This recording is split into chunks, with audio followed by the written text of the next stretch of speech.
Tudo bem, pessoal? Nós vamos estudar agora o fato típico, que é justamente um dos elementos da teoria finalista do crime. Em primeiro lugar, definindo o que é um fato típico, justamente um dos elementos do crime, qual seja, é o fato humano descrito abstratamente na lei como infração, quais sejam crime ou contravenção a uma norma penal. Os outros elementos do crime, consoante a teoria finalista, são a antijuridicidade ou ilicitude e a culpabilidade. Mas aqui nós vamos falar do fato típico.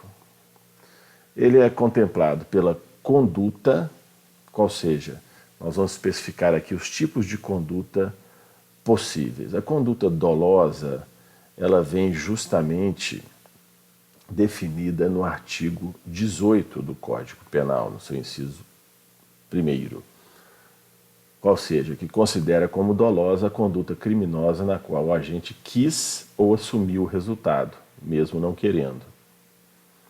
Quais são os tipos de dolo? Existe o dolo direto, quando o autor ou o agente deseja o resultado, ou seja, ele tem aquela vontade, ele já está com aquele desígnio autônomo, ou seja, ele quer fazer aquilo, ele planejou aquilo, ele está com aquilo em mente, não é? Então, também chamado o dolo direto de dolo de consequências necessárias. Cai muito, inclusive, em prova essa terminologia. O examinador tenta confundir o candidato. O outro tipo de dolo é o dolo indireto ou mediato, que subdivide-se entre dolo alternativo. O que é o dolo alternativo? Quando o agente almeja um outro resultado ou atingir uma outra pessoa. Ou seja, um ou outro resultado. Quer dizer, daí a alternância, alternativa.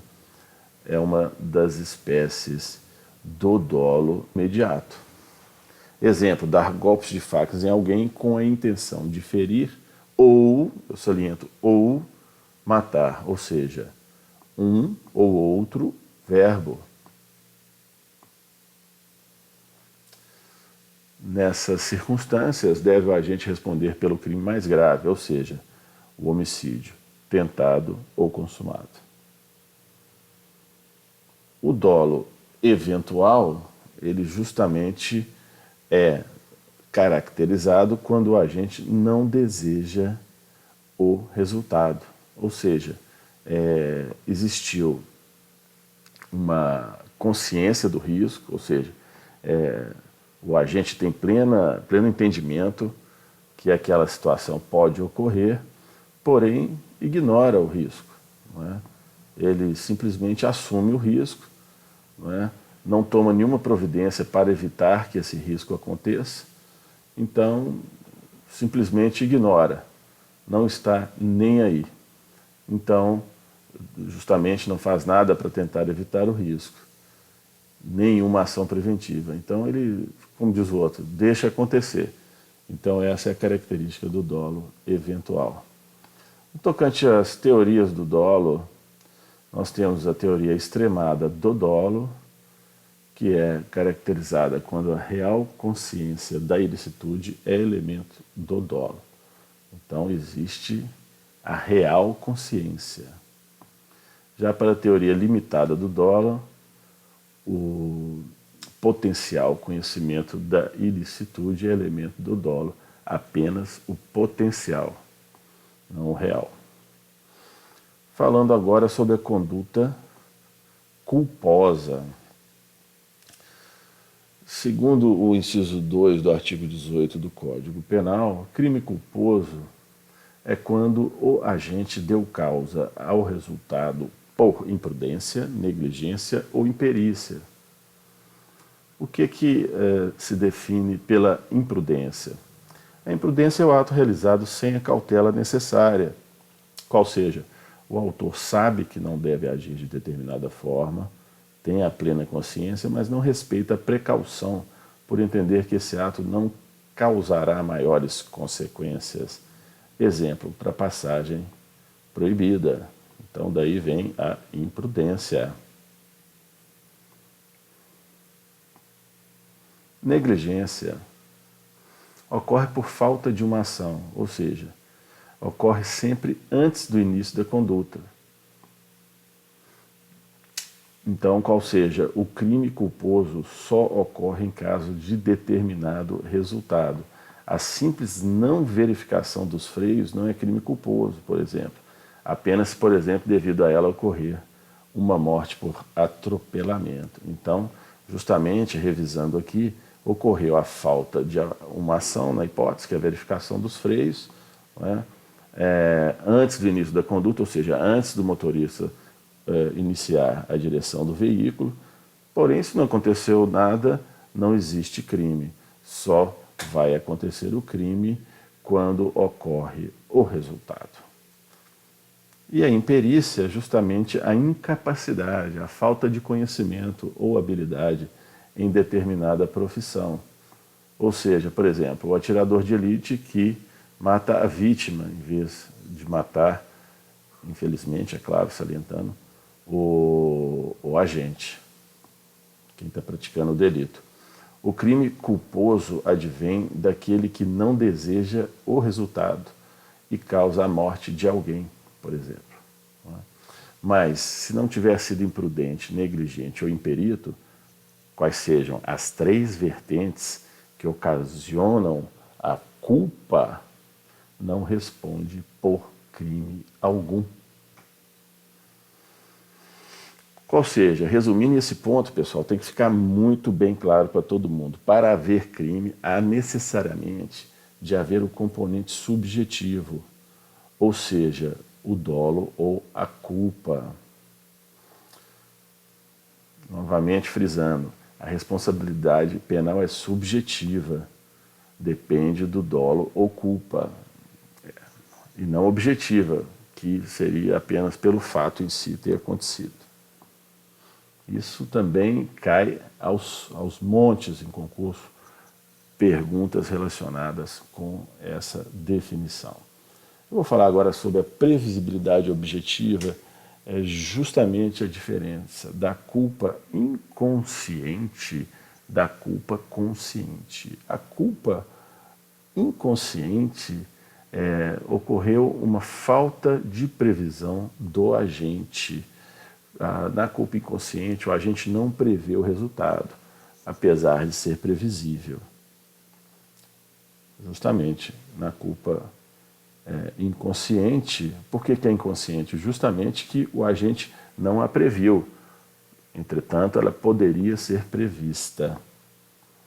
Já na culpa consciente, o fato é previsível e o agente toma todas as medidas para evitar que esse risco, esse fato aconteça.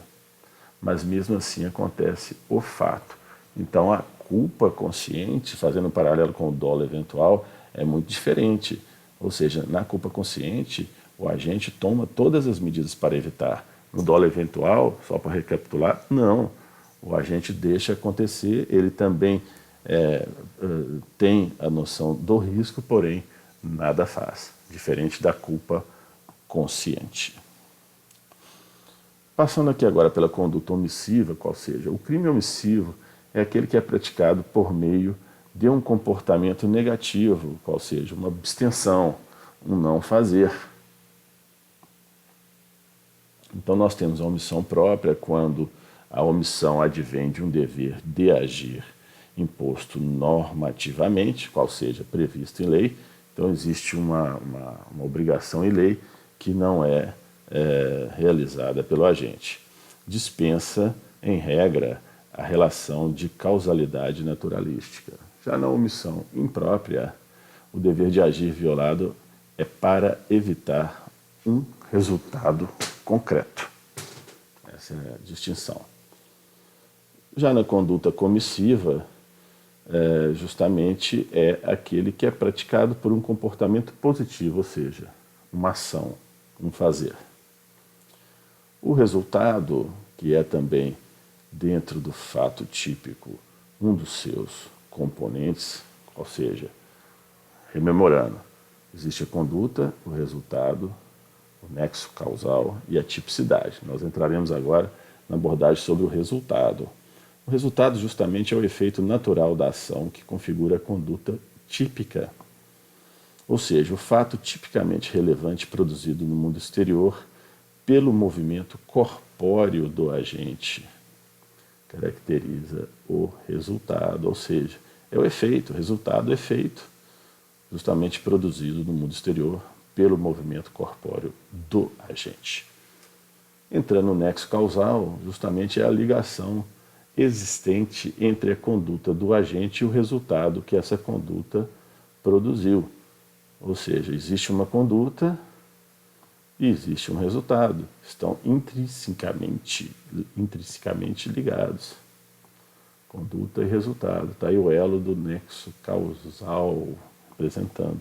Trata-se de uma relação, um vínculo entre o fato e sua consequência. E por fim, a tipicidade, que é justamente a conformidade do fato praticado pelo agente com a descrição de cada espécie de infração contida na lei, qual seja crime ou contravenção penal incriminadora. Então, justamente é essa a definição da tipicidade. Assim, para um fato ser considerado típico, precisa adequar-se, subsumir-se à conduta abstratamente descrita na lei penal. Então, aqui finalizamos essa abordagem, aproveitando para falar daqueles que se interessarem pelo mapa mental, que está muito, vamos dizer, robusto no aspecto gráfico. Entre em contato aí abaixo conosco, que nós enviaremos mediante aí uma pequena contribuição. No mais, muito obrigado pela crescente audiência do canal, desejando a todos que possam atingir os seus objetivos, justamente com muito esforço, dedicação e estudo, que é assim que as pessoas de bem e honestas caminham para frente no mundo. Um grande abraço para vocês.